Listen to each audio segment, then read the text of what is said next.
a very, very good FA Cup final. And Hatchin! What a magnificent goal!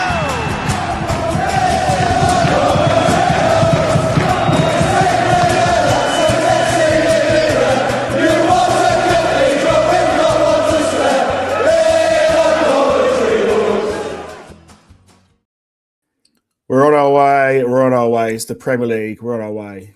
Good evening, everyone, and welcome to tonight's live All Things Sky Blue show with myself, Mark Smith. We've got two guests on tonight, both Coventry City fans. Cameron Ken, so I'm going to bring him on. Cameron, good evening. How are you doing? Good evening, mate. I hope you're well, and good evening, everybody. Can you taste that? It tastes like promotion. Certainly does. Before I bring Kirk on, who I'll introduce very, very shortly, I was going to get a bit of housekeeping out of the way. We're sponsored by Right Steel Fabrications for all your fabrication needs across Coventry and Warwickshire. We're partner, shall I say, with the Sky Blue Tavern and Dinners Brewery. We're sponsored by Sky and Friends Dog and Pet Walking Services, and we're part of the Sport Social Network. Okay, so let's bring a special guest tonight, Kirk Savage from the brilliant Coventry local band, The Institutes. Kirk, really good to have you on. How are you doing?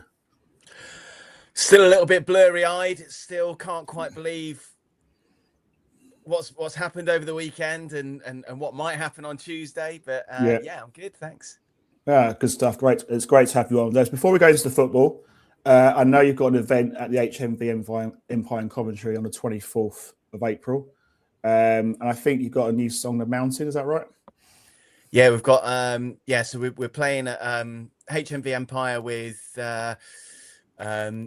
Inner Circle and Danny Ansell. So full Cov fan lineup, so that's pretty cool. That's on Friday. Cheapest Chips tickets as well. We've got a new single out called The Mountain Song, and that's taken from our upcoming album that's just sort of getting polished off right now, that we recorded at Vader Studios with Matt Terry, so the producer who produced basically all of the Enemy stuff. So We Live and Die in These Towns, right through to the stuff that they've been releasing this year. So cool Cov connection if you guys all want to listen to that stuff. It's been a cool experience, but yeah, that's what we're kind of up to at the moment. What time starts that? Is that 7:30, 7 o'clock? I think around about 7:30, 7-ish. Yeah. Excellent stuff. And so for those that haven't listened, I've listened to your music, so I think your music is absolutely brilliant. I don't know why it's not mainstream, to be honest with you. I think it's top class. I'm not just saying it because you're here, I'm saying it because I generally really, really like the sound of your music. But for those that are listening who may not know your music, talk us through what sort of melody is. It's like an indie sort of music, isn't it, really, generally? Yeah, it's kind of what we're sort of, especially with the new single, we're sort of trying to call it a new subgenre of indie called stomp gaze. So it's a little bit shoegazy, but it's got more of more of a stomp to it, more of a groove and all that sort of stuff. So loads of hooks. I was chatting to someone a while ago, and they described it as radio friendly shoegaze. So if you're into like Stone Roses or the Verve, you said Travis earlier, didn't you, Mark? Yeah. So if that's up your street, then that's what we're doing. I've spent the weekend emailing everybody that I know at the club, everybody that I know at the council, and everybody that I know at CWR, pitching us to get on this event at the War Memorial. Yeah. We are live. We are back live.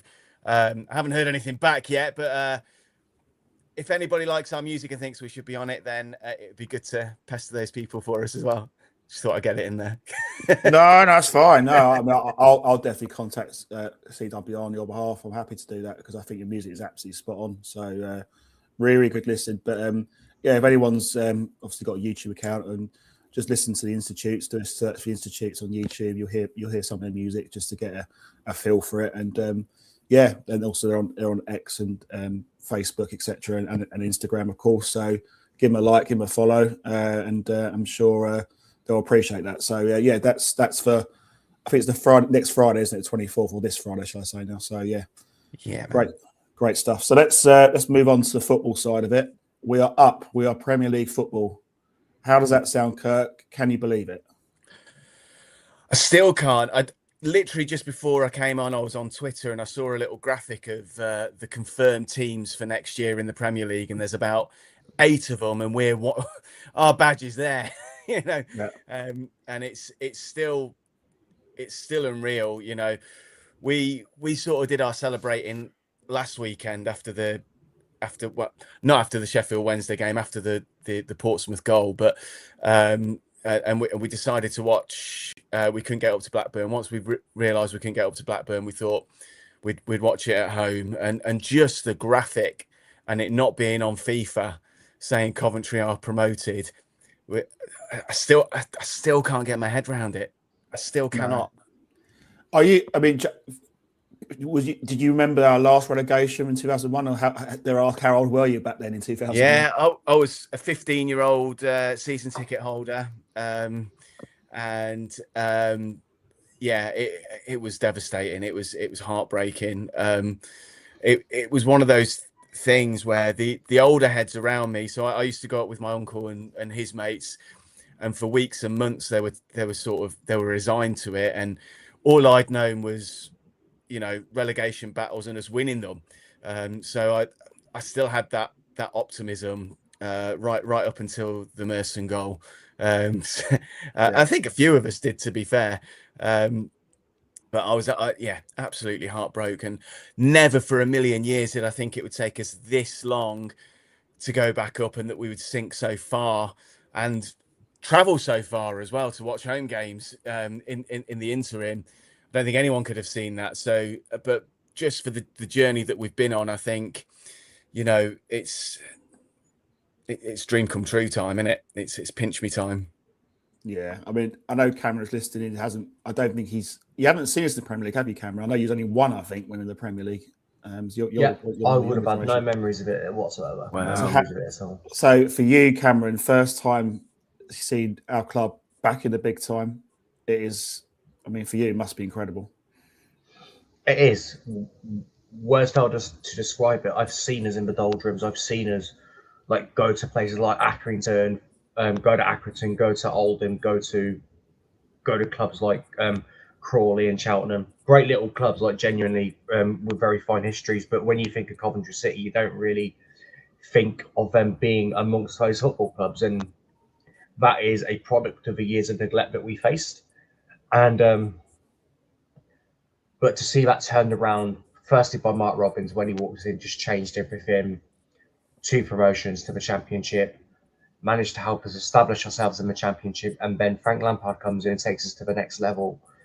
And it's scary in the sense that it's all happened in less than a decade. It's happened so quickly. Yeah. Yeah, I think first of all, we cannot forget the work Mark Robins did. He came to the club. We won the EFL trophy.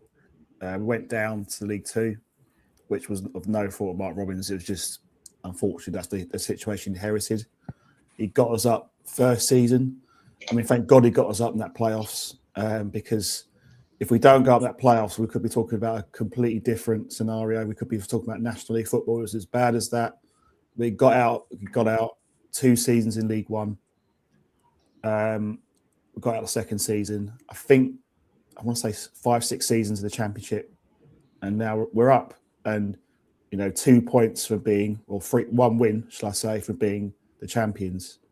Absolutely unbelievable. Frank, obviously Lampard came after that, and he's took it on, and he's done brilliant. I think Doug King deserves a huge amount of credit.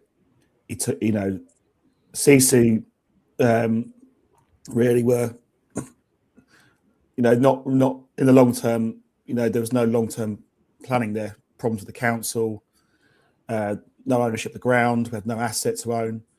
We've got an asset now. We've bought the ground. That happened. Obviously, that culminated in a fantastic 7-1 against QPR. We've got a ground. We've got finances pretty good. Okay, £21 million loss isn't fantastic, but compared with other clubs, it's still pretty good. And we're now a Premier League football club without any parachute payment. I think that's testament, not just to, and I want to make it clear, I don't think it's just about the players on the pitch. The players on the pitch, Frank Lampard, the stars of the show, of course they deserve the credit. but it's the people behind the scenes that maybe don't get as much recognition.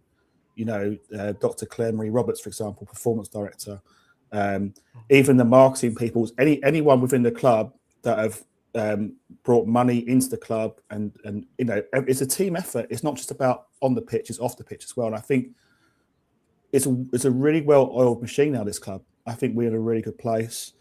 Of course, the Premier League is going to be tough. There's no doubt about it. It's going to be really, really tough. But you know what? I'd rather be in the division and make a go of it and see what we can do. And that's all you can ask for. So congratulations to everyone at the football club. Congratulations to, and also supporters, of course. We've played our part. I think we've been brilliant in the games that I've seen. So for me, it's been a fantastic ride. It's been tough. Obviously, we've played at 3 different grounds.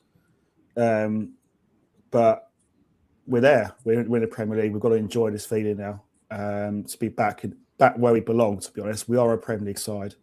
You know, we're a Premier League club. We've got Premier League supporters.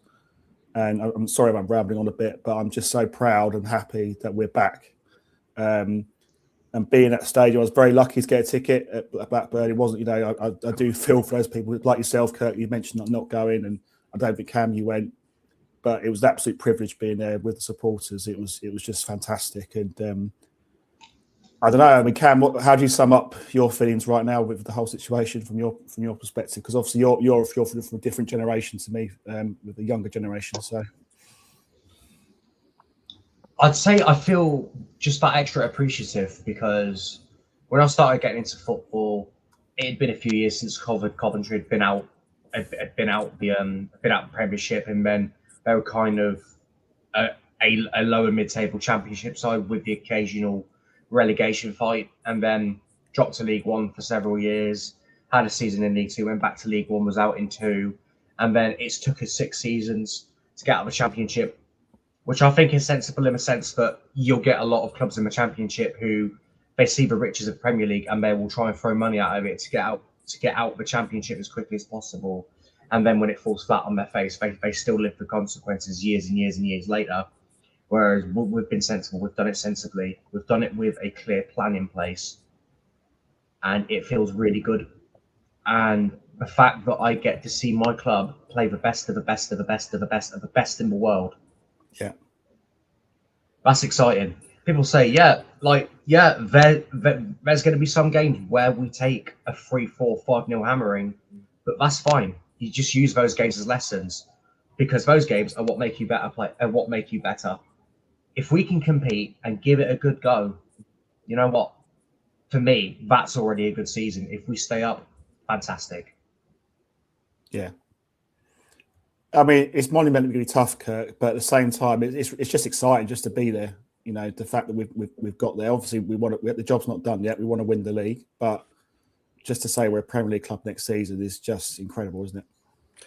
It's unreal. And actually, you know, listening to the stuff that you were saying there, Mark, about what we've got in place, you know, remembering the last time, I mean, obviously I was a teenager last time we were in the Premier League, but remembering that time and also reading things from former players and stuff, it feels like we're in a better position than we were back then. I think the whole club feels more connected. It's got more of an identity. The club embraces its history, which it didn't do in the 90s at all.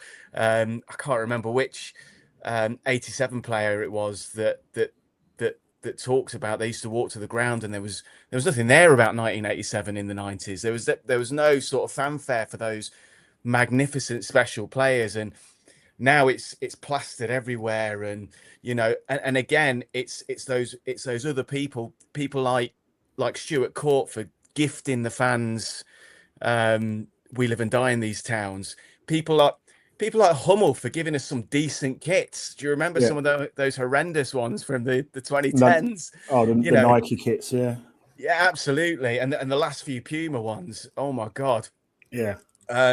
So all that sort of cool stuff, you know, there's a real connection. And like you said, Cameron, the fact that we get to take that now onto the world stage, and it is the world stage, and play against the best in the world, and actually probably become a bit of a breath of fresh air for the Premier League. I don't know, you know, what it's a very different league to the one that we left, and I don't think that's particularly a good thing. And I think we're going to shake it up there, even if we do have a couple of hammer-ins or we struggle a bit.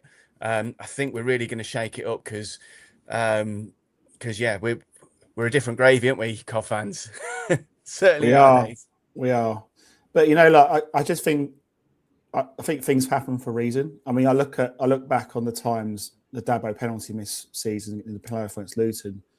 As tough as it was with Dabo, and I'm sure he'll be really, really chuffed to bits to see us back because that will give him a lot of pride. But players like him, Callum Hare, even current players, Jamie Allen, okay, they might not be players that either play anymore or fringe players, but they've all played their part in the rise of our football club. So we shouldn't forget these contributions of the players like that. Even Callum Hare, I know he gets stick, but Callum Hare was again part of that League One squad that took us to the Championship. So we can't forget the contributions of any of these players. Might go a bit further. You've got Mark McNulty, you've got Maxi Biami, you've got Michael Doyle, of course, Carl McFadden, Lee Burge, Bakayoko. All these players, 20 goals, Bakayoko, not to forget. So there's so many players there that have been part of the rise, have been part of the fabric of the rise of Coventry City Football Club. And Doyle is still doing a job for us as well, isn't he? Because he's coach of Portsmouth. Yeah. So he's still doing a job with those last few results for us. Sorry to cut across you. No, you're absolutely right. Yeah, and also Connor Chaplin. We've got at Middlesbrough.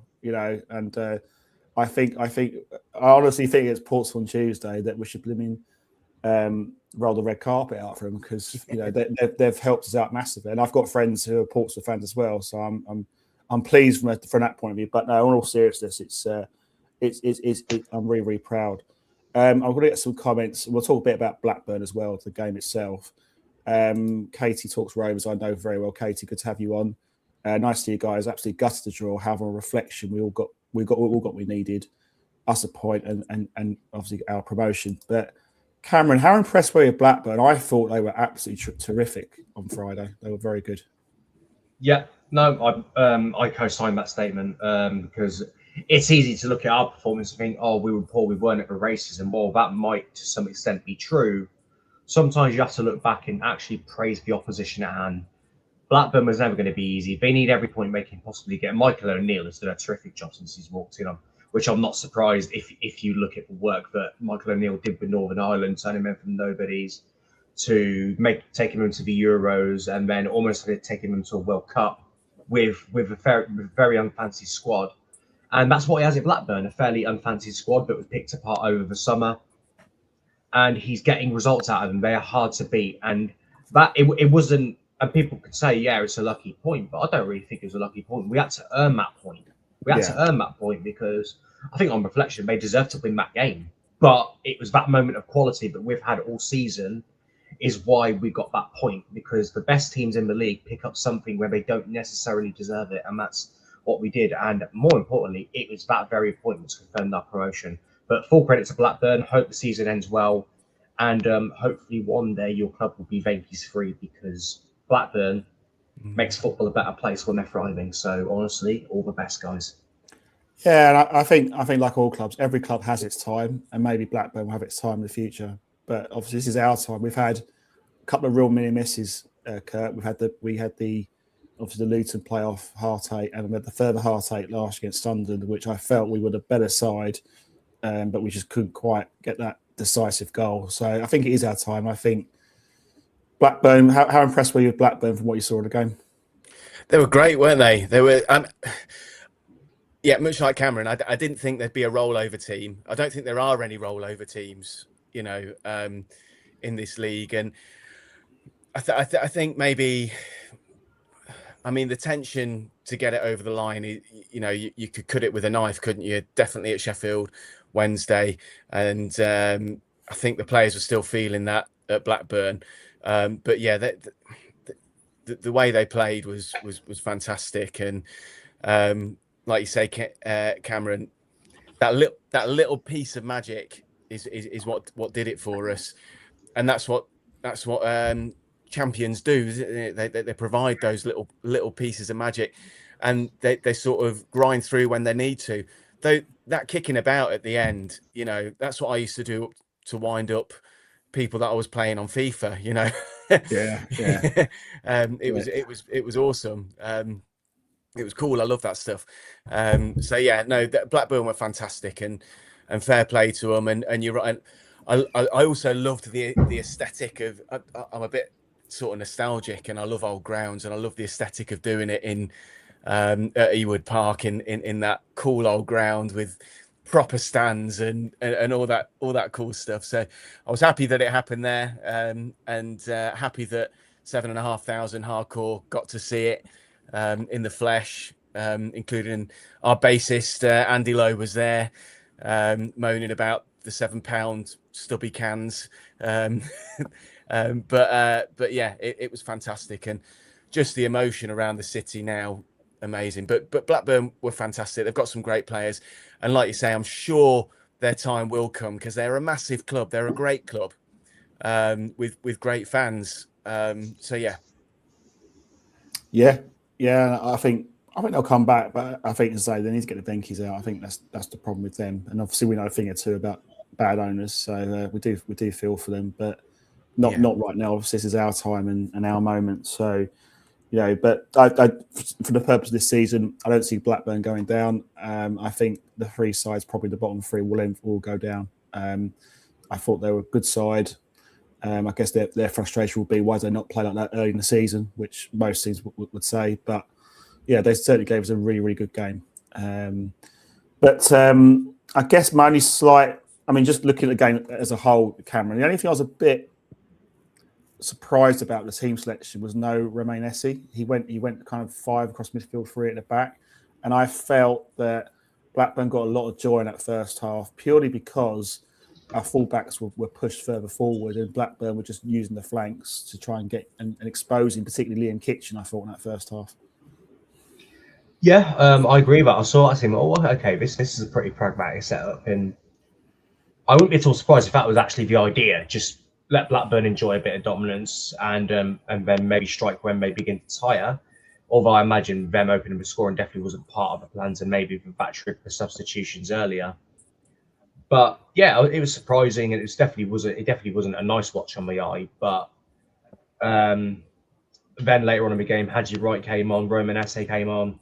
They both in particular had a very positive impact on the game, as did Victor Torp, obviously, because it was his free kick which went onto the head of Bobby Thomas, and what a header that was. I personally think, just speaking about Bobby Thomas, I think he's a player in the fan base who I would say divides opinion. Personally, I don't understand it, but as I say, football is subjective. I think Bobby's been brilliant for the most part of this season. Yeah, he had a little sticky patch in the winter, including a moment where he got that really unnecessary red card. But on the whole, he's been brilliant. Like, you've never questioned the right side of defence as often as you have the left side of defence. Jada Silva is good, Kitching is good, Latibeaudiere is good, Wolfenden, he's not played as much as he would have liked, but it's been that side of defence that's kind of not been fully nailed, where Milan and Bobby, they're in the team sheet every week when they're fully fit. And for me, both of them deserve to be in the team of the season, which I know we'll get to soon. And yeah, Bobby Thomas, brilliant centre-back. And I personally think I'm personally really happy that it was him that got that promotion ceiling goal, because it couldn't happen to a nicer guy. I tell you what, as well, he's the best header of a ball in our club. I don't see anyone who's anywhere near that, to me. I don't know what your thoughts are, Kurt. But he's always such a threat in the box, isn't he? Set pieces like he demonstrated on Friday. I love him. He's a cult hero in our house. Is Bobby? He's that aerial threat. I think he's been getting a bit of stick because he hasn't scored as many this season, has he? But he's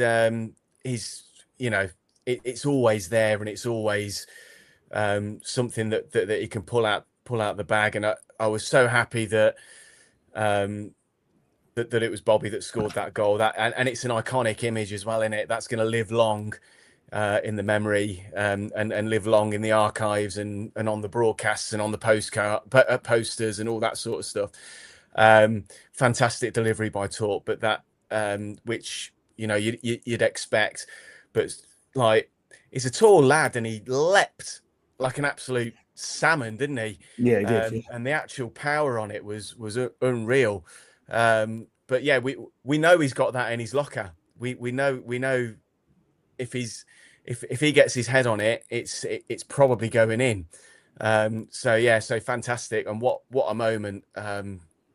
A lot of hoarse throats, I think, after that went in.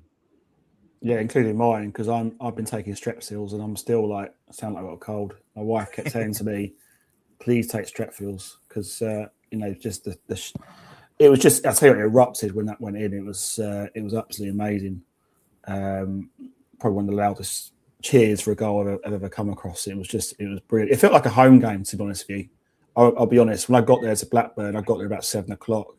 I hardly saw any Blackburn fans. It's pretty much Coventry fans that I saw, and the atmosphere we created was absolutely brilliant. But obviously, you expect that we're top of the league, but we'll guaranteed more or less promotion to start a game. But you just want that peace of mind of that goal, just to lead the rest with snookers, so to speak. Yeah, one of the reasons that I wasn't overly resentful of not actually being there was it was a privilege just to see the emotion in real time on people's faces through the TV screen and just the pans. And Sky did a great job of picking out some incredible faces and people, and just what it meant to all of us. And it was nice to sort of sit back and soak that in, whereas usually part of the rowdiness, but it was nice to it was really nice just to soak it in and let it all just odd experience, but it made me not resentful, just watching you all. Yeah. It's just like, it's all the we're back signs as well, because obviously back in 2001 he had that guy, and I know I've seen on social media, I've been interviewed about it, and I can't remember his name, so whoever knows his name, please put in the chat. John Mulaney. John Mulaney. Oh, that might be right. Yeah, that sounds about right. John Mulaney. And it was great that obviously that was back in 2001. We said we'll be back, and and the sign saying we're back, and I thought that was absolutely brilliant. And club, and I think the supporters know that they don't forget these things, and I think that was absolutely brilliant. So that was great to see. And I just want to go back to I listened to the interview by Doug King into the game, and I just want to sort of slightly change tack and talk about Mark Robins. My brother Adam Smith, who's put a comment in, he said, "I hope Robins gets the credit remembered for transforming the club from the days of playing Northampton Town." Mark Robins, for me, is always going to be a Coventry City legend. In my opinion, it's a shame it didn't work out. I really want it to be him in a way, because what he did for the football club was absolutely superb. I don't think we should forget him. Cameron, what's your thoughts on Mark Robins this time? He for me was played a massive part in our rise, didn't he? It's the most important managerial appointment in our club's history, even bigger than Lampard. And the reason why I think this is because look at the position we were in when he came through. Relegation was almost certain. It eventually happened, but there was that EFL Trophy final. We hadn't had much to celebrate, but we'd made a cup final. We're going to Wembley despite all the troubles, and we won that game. We won that game 2-1.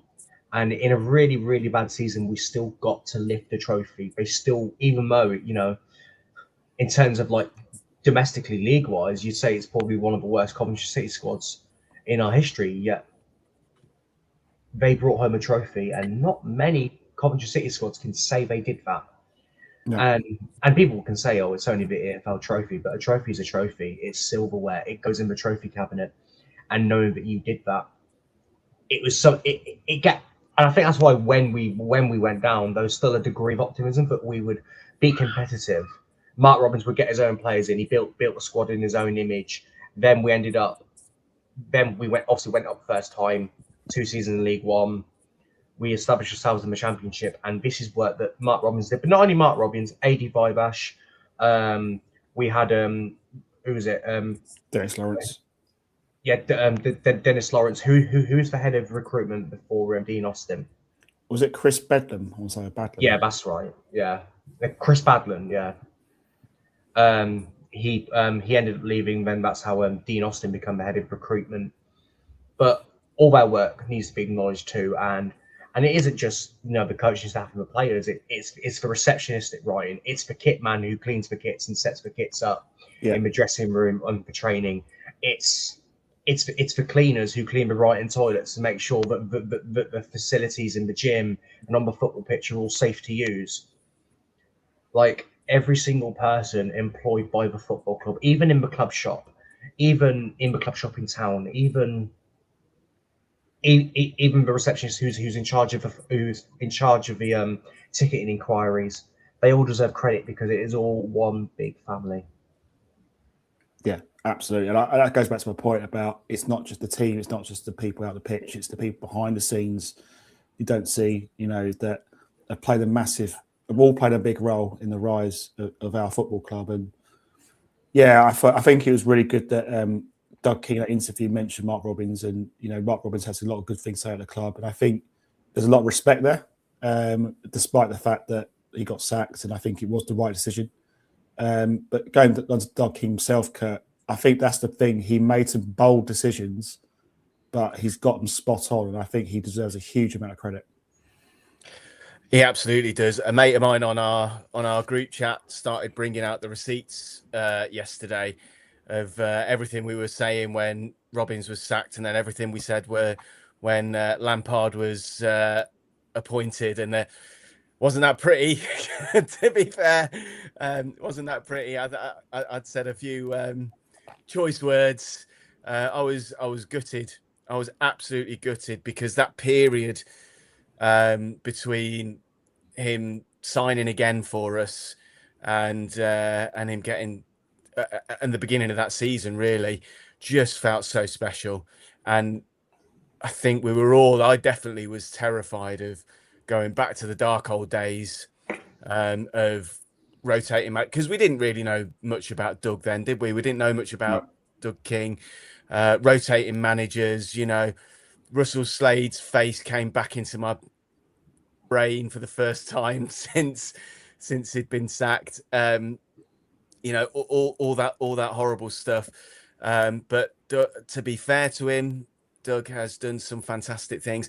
I've been a critic of him in the past. I think he has made some decisions that haven't been in our best interest with regards to accessibility for disabled supporters, and particularly with regards to carers tickets. But I do also acknowledge and celebrate actually that he has made some fantastic decisions. He's made a real effort to really understand the club and understand us as a fan base, as has Frank. And so, it's fantastic. And certainly of the owners I've known in my lifetime, head and shoulders above. It's just I think he's a very astute businessman, Doug King. He runs the club really well from top to bottom. I think it's things like, for example, the club shop. We've got a proper club shop. We've got a lot of choice. I remember the days in League One, League Two where there was hardly anything really worth buying in the club shop. It was crap. Sorry, windscreen washer fluid. Remember that? Yeah. But yeah, and also as you touched on earlier about the kits were absolutely abysmal. The Tesco kit where we won the paint pot trophy was abysmal. And I think when we got back, I think that I think it's the 1920 season where we got promoted off the COVID year. I love that Hummel kit. I know we're kind of a bit off topic, but it was things like that where it felt like we're a bit more professional. We look smart. It gives off the right vibes for me. It's just little things like that, getting the club shop sorted, and obviously we're going on to bigger and better things with actually buying the ground as well. We can't forget that. I think that for me was a massive game changer this season. But everything's just fell into place this season. Ever since I think the stars were aligned with that, and also as you probably know, with Lampard, he made his debut against Coventry City. He wore the number 26 shirt, which is the year we got promoted. And it's just little things like you think, these things happen for a reason. All the stars are aligning just perfectly in the right place, and it's brilliant, isn't it? He also came on with Strachan at the same time, who was also wearing 26. I didn't realise that bit. Okay, yeah. So that is really, really weird. It's great. Yeah, it's just cool stuff, isn't it? Yeah, it is 26. It's unbelievable. But yeah, I mean, I think the thing I'll say about Lampard for me was I'm always a believer that when someone comes to the club, you've got to give the guy a chance. I'm a firm believer in that. I thought he talked really well, Lampard. That's the first thing. When I heard him as a pundit on like the Euros, he's very articulate. He knows the game well.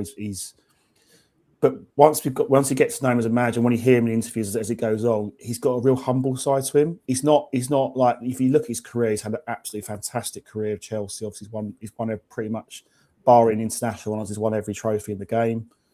But there's a real humble side to him. He's a really good guy. He's got standards. People look up to him, particularly younger players.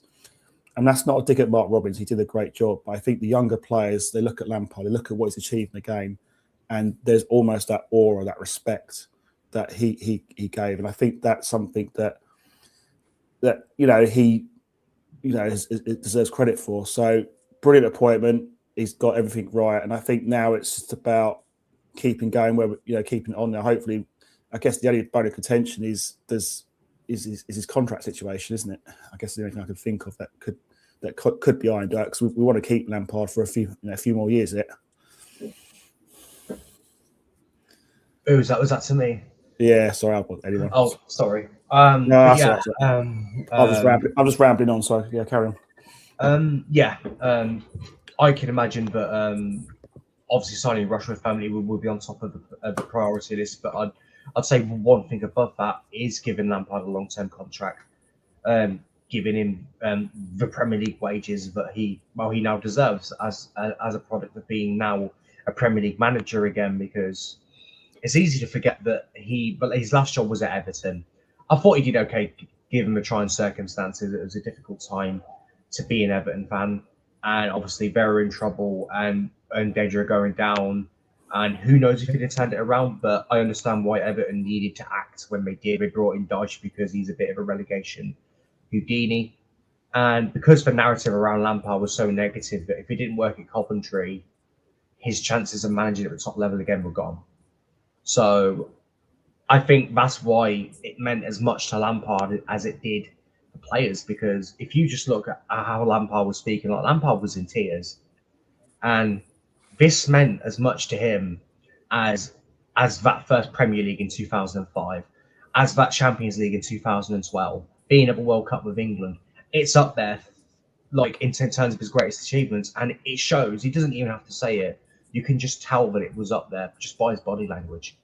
Yeah, absolutely. I think, but obviously not just Frank Lampard. I think Joe Edwards, Chris Jones, everyone in the team shouldn't forget that what they did as well. It's a team effort. I'm sure if Frank was listening, he would say the same as well. So, and I always think, Kurt, with Frank Lampard, if he was to leave us, I could see him as an England manager. I don't know what your thoughts are.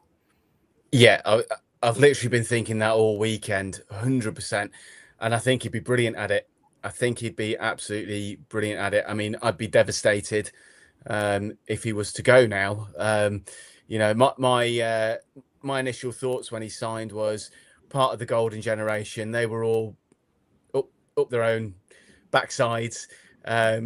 We don't need that anywhere near our club after all the hard work that Mark Robins particularly had put into uniting the fan base with the club. That was my biggest fear, and as you say, hearing him talk, and there is that humility about him, I think he 100%, and I think he'd put as much passion into the England job as he has the Coventry job. What I love about Frank is that he often says that he had the understanding of the size of club that we were or we are, but he wasn't quite sure. He didn't quite know the history, and he's made the effort to go out and learn that, and he's au fait with the history, not just the bad times that we've been through, but the stuff before that, the Jimmy Hill stuff, and he's talked about that, so he understands where we're coming from, and he understands why it means so much to us to get back into the Premier League, and yeah, I think he'll do a fantastic job wherever he goes, and I hope it's not for a very, very long time. Well, fingers crossed, yeah. And I think the other thing I wanted to add about Lampard is when he came into the job, the first thing he talked about was he acknowledged Mark Robins, the job he did. And I think that's really important for him to do that, because I think he'll know that you go into a job, you've got to win the fans over. And I think little things like that make a difference. It shows that he cares, he understands the situation. He's shown a bit of empathy there. And when the jury's out, I think you've got to do what you can to win the fans over. And I think he did that absolutely brilliant. So let's have one more question from the audience. I've got a couple more comments, should I say, from the audience. Let me just click out there. Katie's come back and says she's happy for Coventry for us. Obviously, and I think this is what pains her the most, is the fact that other teams have been celebrating grounds at Ewood Park, Burnley, obviously, that she won't want to talk about, Man City in 2001 and ourselves, and hopefully the Benkies will leave soon. I'm sure they will do. Blackburn, is a great club, and hopefully they'll be on the way back.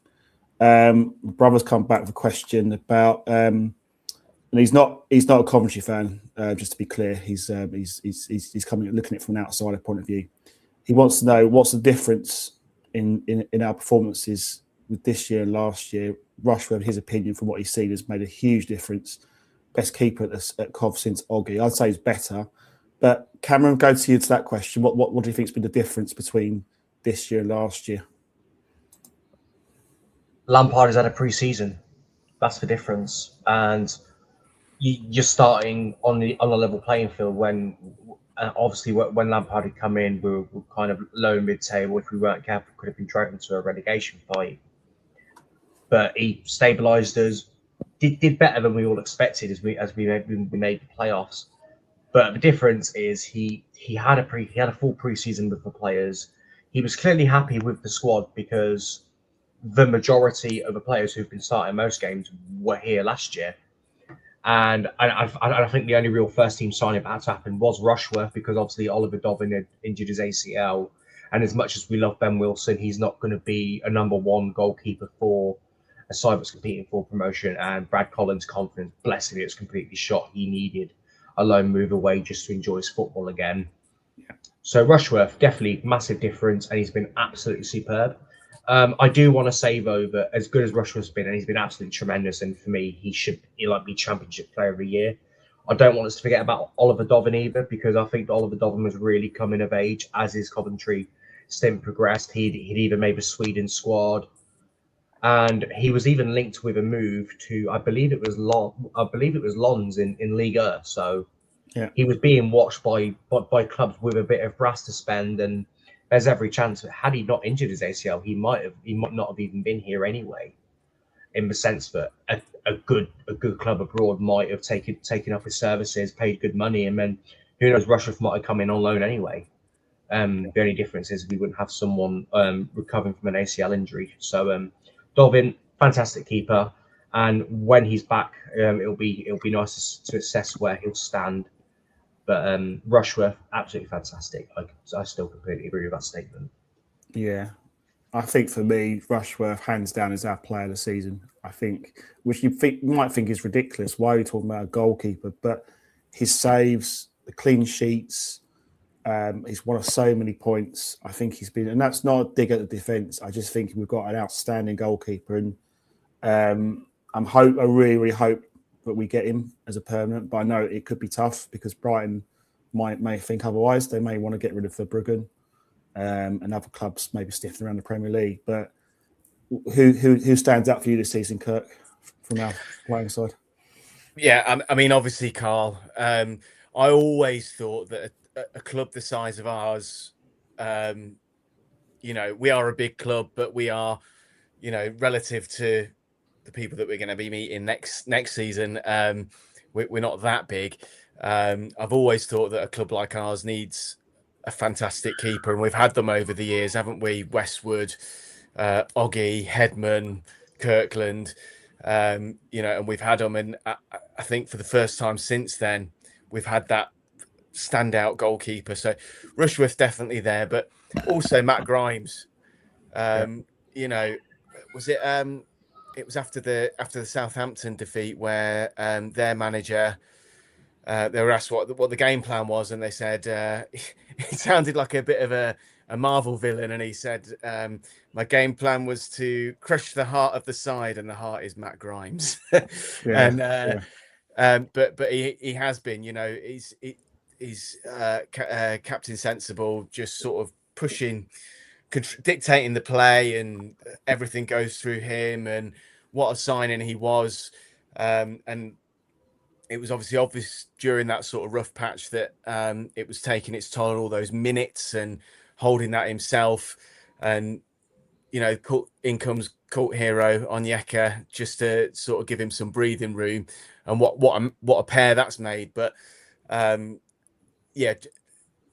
Grimes for me is, if it's not Rushworth, it's Grimes for me. Yeah, no, he's been at different gravy, and Jack Radoni I think has also got to be high up there as well. Had you right with 16 goals. That takes us nicely, Cameron, to the team of the season, because I know there's been a few Coventry players mentioned in that list. Yep, that's right. So the team of the season, it was revealed this evening. I've got it on me now. It was Carl Rushworth, Milan Van Eva, Tristan Kramer, Callum Doyle, Josh Tyman, Femi Aziz, Hayden Hackney, Matt Grimes, Sorba Thomas, Hadji Wright, and Jan Vipotnik. So we have 4 representatives in the team of the year, which I would say just highlights how well we have done. And I would say they're all very, very deserving to be part of it. Carl Rushworth especially, what a season he's had. Milan Van Eva, again, he's been very good since he's arrived, but the levels just keep improving. Matt Grimes, obviously captain, leader, absolutely fantastic. Hadji Wright, we know that he can blow hot and cold. When he blows cold, it can be very noticeable. But when he is absolutely on it, then he can single-handedly win his games. That's how good he can be. I did my own team of the season. I swapped a few players out. I took Timon out for Matt Target. I took out Sorba Thomas for Leo Scienza. And lastly, I took out Callum Doyle for Bobby Thomas, because I think it's a travesty that Bobby Thomas is not in there. But I digress. If I were looking for someone to conduct team of the seasons, you know where to find me. Maybe I just didn't want too many Coventry. Maybe they just didn't want too many Coventry players, so they just wanted that, someone else. But no, I agree what you say. I think Bobby Thomas has been immense this season. Yeah. A question for you, Kurt: how many of these players do you think are Premier League quality? Oh well, it's a difficult question, isn't it? I kind of think. I think we look at. I think you look at Tats. I think he'll do very well in the Premier League. I think Hadji. It will depend what happens with him over the summer as to what Hadji will get in the Premier League. I think he'll be more. I do think with Hadji Wright, there'll be less of the cold days and more of the hot days. I think he'll be way more up for it in the Premier League. Sorry to go back again to Frank Lampard's interview, and I know we can't keep hold of everyone. That's not sustainable. But I loved what he said about Jamie Allen and Ben Wilson, and how it's it's just good to have them there. They understand they're not going to be playing every week, but they're just so good to have around the place. I absolutely loved that, and that's Robin's legacy, is building a squad of decent people, good lads. Yeah, Yeah, I agree with that. I've met some of them, and I tell you what, I trust you. They're really nice guys, really good blokes, and someone like Ben Wilson for me, he's got personality, he's got character. He's a really good guy to have in the dressing room. Good for morale. Jake Bidwell, we shouldn't forget as well. I think he's been a really good servant for the football club. And yeah, you're right. As I say, you can't forget these players. They've all played a part in our rise. I think they deserve credit. I think going back to my own question, I think Radoni, could definitely play at this level. I think Onyeka, I think you're going to sign. I think he's Premier League class. Grimes, I think the jury's out, but I think he's definitely a good player. Tatsu Sakamoto, how can you not forget him? I think for me, he'll do a job. I think what I would say is I think we do need someone else as a backup player or give him competition in that area. I think that's something we're a bit weak. I like Mokello from what I've seen. We have spent quite a bit of money on him, but from the minutes I've seen, I think he's an excellent player. So I think we need another right side. I mean, we need about 9 or 10 players, but I'm not going to go on too much about that. But I'm just saying Sakamoto is definitely Premier League class for me. Do you think, like Frank said, that Rudy's a Champions League player? I think he needs to prove himself in the Premier League first of all before we jump to that conclusion. But I think. Sorry. Go on, the only reason why I'm going to say yes is because Josh Pasclitt's just Champions League qualifying appearances. So if he can play in the Champions League, I'm sure Rudy can too. Josh Pask. Yeah, he plays for the New Saints in Wales, who often win the Welsh Premier Division every year. So he usually plays in the Champions League qualifiers every year. So why not? The league with no Cardiff, Swansea, or Wrexham. That's interesting. Yeah. No, fair enough. But I think we've got.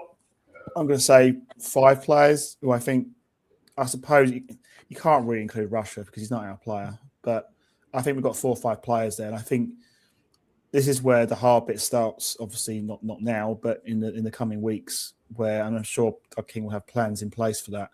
Is building a squad for next season. Who are we going to get? And I guess it's exciting in a way, isn't it? We could be talking about players who've had considerable Premier League experience, and I think it's going to be a test for Zidane Austin to unearth some gems in the market abroad. Usually, anyone, Cameron? I know you're Mr. Lone Watch, and we'll talk about that in a bit. But any young players who could pushing for a Premier League place, or we're not quite there yet with that?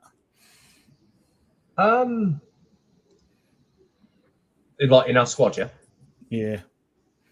I'd say in time, Kai Andrews. I've said it, Kai Andrews. I think he's a brilliant youngster. Like he's already made the Wales senior team, which just speaks volumes as to how well he's been progressing. He's not really started many games at Birmingham. He's only started once, which to me is a bit of a mystery. But I think we were warned that David Gray doesn't really like to start loanies very often. So, but the fact he's in a competitive team with some good players, and you'll have like veterans like Jamie McGrath and Grant Hanley who can give him tips and advice on how to better his game. Martin Boyle too, who's a regular fixture for Australia. He is around a very good group of players, and I can imagine Kai Andrews will get himself a loan to the Championship next season, and then maybe if we're in the Premier League the season after, who knows? Maybe he can break in. But Kai Andrews' future is definitely very bright, and he's definitely someone we should be making sure has a good path to get in the first team. Then the onus will be on him to take advantage of that opportunity. And he scored against Celtic as well. Yeah, that won my heart. That really won my heart. My dad's a Celtic fan, so that won my heart. Fair enough. Right, let's quickly talk about the Portsmouth game on Tuesday. As we know, after today, we only need 2 points, but a win really would be ideal to get us to lift the trophy. I have to say, Kirk, it's probably a difficult game, this one, because Portsmouth are in really good form, aren't they?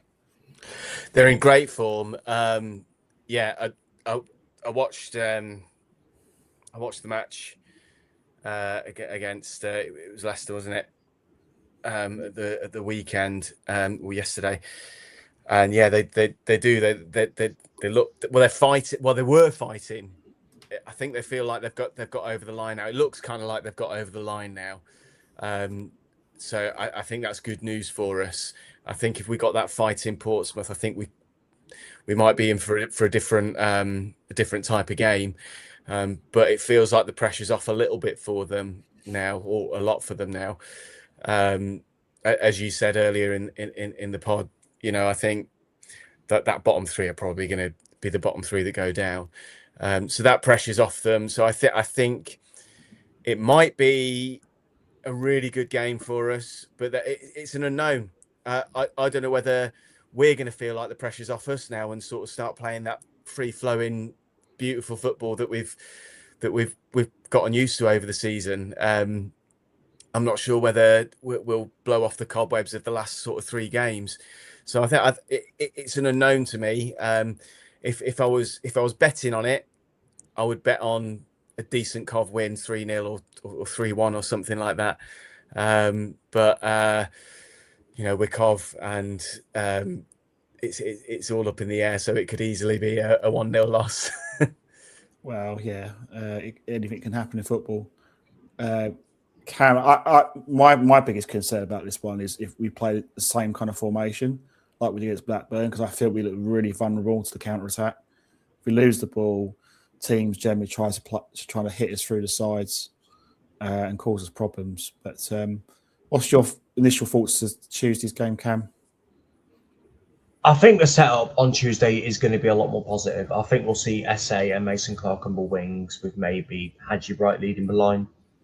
I think Lampard's maybe kept in mind that we do have a Friday, Tuesday, Sunday game. So it's still 3 games in just over a week. So I wouldn't be surprised if there was still a wee bit of squad rotation in there. And I'm not taking Portsmouth lightly. But I think based off recent results, that'd be very dumb. But they've been brilliant, and I just want to give praise to John Mousinho, because since he's walked through the door, what a job he's done. Genuinely, what a job John Mousinho has done at that football club.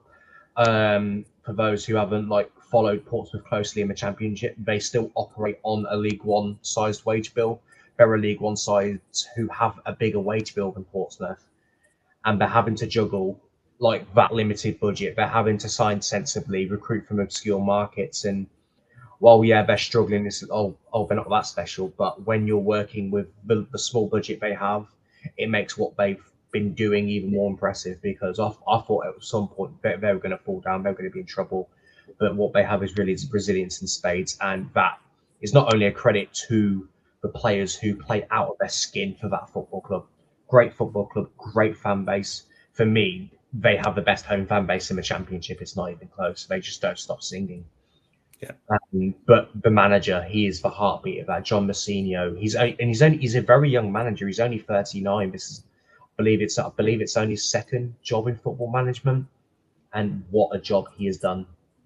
So hopefully we win. I think if we play our best, we will have enough to win, but it's going to be tricky. And I'm looking forward to the challenge, because Portsmouth have kind of in recent weeks been a bigger help to promotion than we've been to ourselves. So thank you, I guess. Yeah, I think I echo those words, because they've been a massive help. They've beaten Middlesbrough, they beat Ipswich, they beat them lot up to 69. They've had some really, really good wins, and I thought they were toast before the Middlesbrough game. And full credit to them, they've got some really, really good wins. And you're right that the Portsmouth is a fantastic club, fantastic fan base. Definitely the best atmosphere that I've been to as the away supporter at Fratton Park. Really, really good atmosphere. Very passionate support, and it says the game itself. I think it's going to be a really difficult game. If you cast your mind back to the last game, we won by a goal to 0. So we know it's going to be tough. I think we'll nick it, but I'm going to come off my fence and say we'll win 1-0, but I think it's going to be tough. Kurt, your score prediction? You go head and heart for this one. Oh, I'm just going to go heart.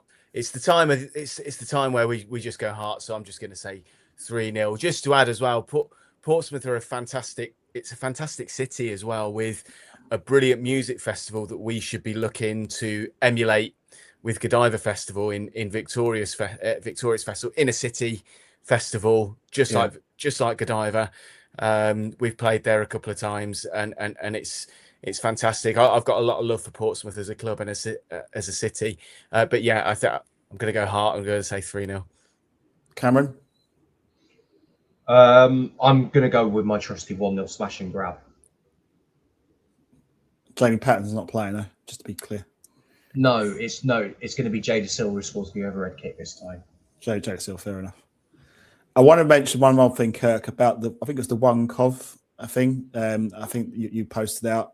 I thought that video was brilliant, but for those that haven't seen it, just talk us through it on your Institute's page. Oh yeah, so we it's about a week ago, 2 weeks ago. No, it was about a week ago. A good friend of ours sort of came up with this idea of doing a sort of mock and inspired by Train Spotting, Choose Coventry City video. And we were going to put Iggy Pop behind it, and we were going to sort of just sort of put it out on the page. We decided to put our last single out behind it with Trick of the Light, and I just got together and went through all my sort of cool favorite memories and all that sort of stuff, and we put together just a video that talks about what it is, not just to be a football fan, but to be a Coventry City fan as well. I loved it.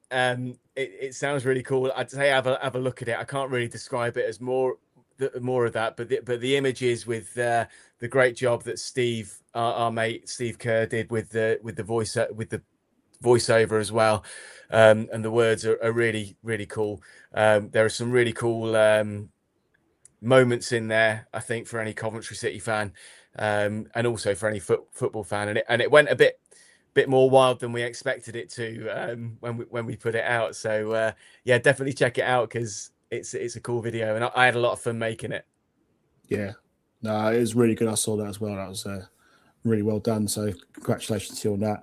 And yeah, just a reminder, the Institutes are playing live at the HMV Empire on the Friday 24th of April.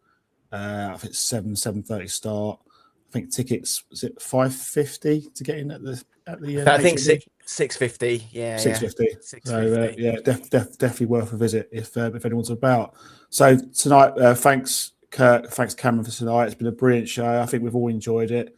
It's been great talking about Premier League confirmation of our great club, and hopefully our next show we're talking about clinching the championship and moving on to better things. But what an exciting time to be a Coventry City fan. If you can't get excited now, you'll never ever get excited. It's probably, in my living memory, one of the best times to be a Coventry City fan. And I've been supporting the club for 30 plus years, a long time. So really, really happy. So yeah, well done. Congratulations to Frank Lampard, the team, everyone associated with Coventry City deserves a huge pat on the back. Really delighted to be back in the big time, where we belong, at the big table, competing with the big boys. So yeah, play up Sky Blues. We're gonna have another show. So what I'm looking to do is I'm looking to do a Wrexham preview on Wednesday. And also what I'm looking to do is if there's any fans, Coventry fans that live abroad that don't go to the games but would like to come and be part of the show, I'm looking to do a fans around the world episode because I feel it's important that this football club's not just about the people who live in the UK, it's also worldwide. We've got fans around the world, expats, and I really want this to be an opportunity to get everyone's thoughts that may not see a game as much as what we do, to talk us about your experiences of the season as well. So I think our football club is a global thing now, so we want to try and involve everyone. So I'll be looking to it in the coming weeks. So stay tuned for details on that. So without further ado, thank you for everyone tonight. Really, really enjoyed tonight's show. We'll be back Wednesday, talk about Wrexham. Hopefully talk about winning the title. So 7 o'clock Wednesday, be there or be square. Anyway, play out Sky Blues and good night.